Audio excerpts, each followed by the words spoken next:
This is Waco Tanks from Clout Gaming, here with some intermediate clashing. So the first match I want to show you is just, I just made a mistake at the start. I just didn't play well, and you're going to see me try to recover from being flustered. So that's kind of the main point of this video, is what to do when you start out poorly. So initially I didn't feel too bad, but then I looked and Wizard kind of gets rid of any of the troops I can put on the ground. So I thought, okay, I'll push the other lane, try to, distract the Wizard, and it's just a bad idea. I'm getting cut up by the Knight there. The Princess is really slow taking out this Goblin Gang.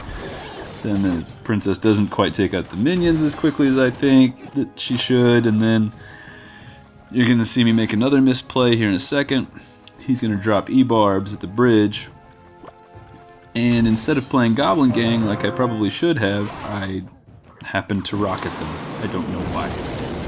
So now I'm thinking, okay, I am at 1500s, he's at 2100s, I am behind. I'm actually behind in Elixir, it turns out, a little bit too. But at this point, I've lost track of Elixir. I'm just confused. So I need to change things around. So I push the other lane. He's got a big push coming from a giant. I've got the Knight sort of keyed to his Wizard, because his Wizard has the splash damage that will take out most of my weenie troops. Now he pushed so hard on that lane that he kind of missed my Goblin Gang, my split Goblin Gang a little bit. And you saw that confetti there. We had two spectators. I'm guessing, I don't know if Supercell changed the way that the playbacks work, but you saw I got some confetti there. So now again, I'm pushing both lanes, trying to make sure that he never gets enough of an Elixir. Oh, that log was unnecessary. Trying to make sure that he never gets enough of an Elixir lead to really push me over the brink. Because if he gets giants and E-Barbs on the board, I'm going to have a hard time dealing with it. So I've been just slowly chipping away at his right tower while defending the left lane. Now look, he completely ignores my Goblin Gang. I rocket the crap out of his troops, and you're going to see me just intentionally take some damage from this giant here.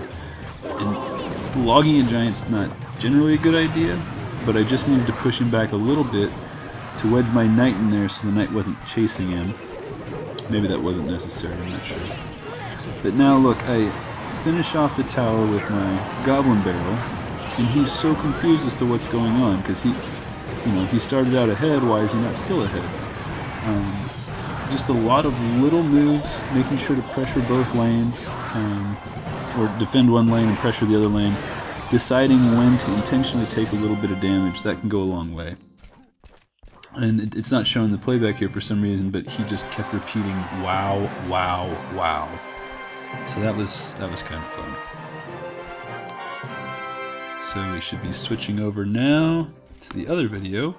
And here, I'm showing you my regular deck. This is 2/6 Hog. This is the deck that I play with, but I have this challenge deck, and I accidentally played the wrong deck on ladder.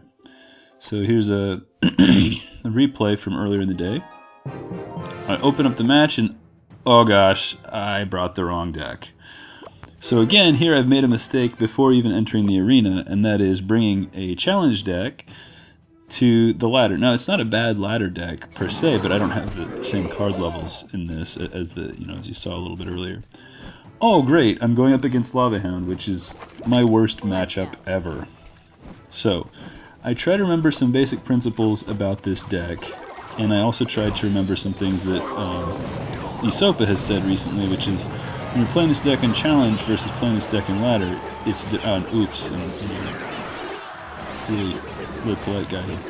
And it's a different deck, because in challenge you have enough time to chip your opponent down in that 3 minutes of overtime, whereas on ladder you don't have that. So you need to be a little bit more aggressive and a little bit pushier. So you're going to see me just try to make do. Now I've already used my Inferno Tower for the Lava Hound, so I have to make do and just take a little bit of damage from that balloon. Now luckily, Princess and Fire Spirits did a pretty good job of countering, But you consider that was an even trade, 5 elixir for 5 elixir, and I still got that death damage, which was not inconsequential. So here you see me being more aggressive than I would have been were this a challenge. I know that if I don't have him at least a little bit pushed back on defense, he's going to come up with a very large push and just crush me. So here we have, I don't want to put down the Inferno Tower until the Lava Hound is close, because I know that putting down the Inferno Tower early will lose it a little bit of HP. That's why I played the Goblin Gang first.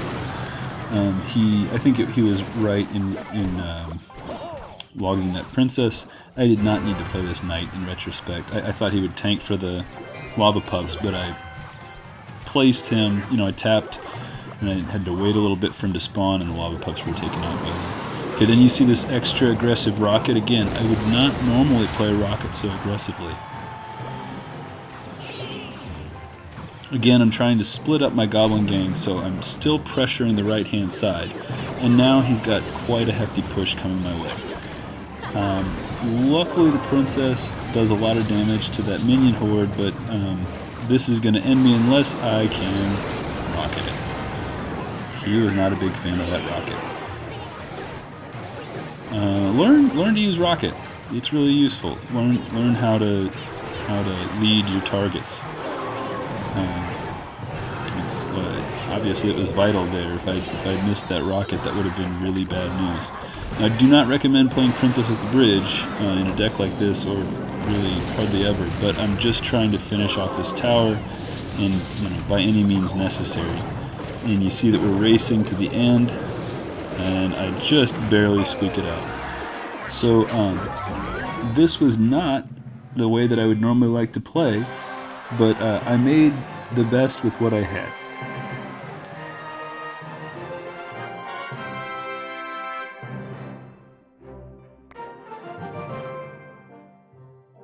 Thanks for watching.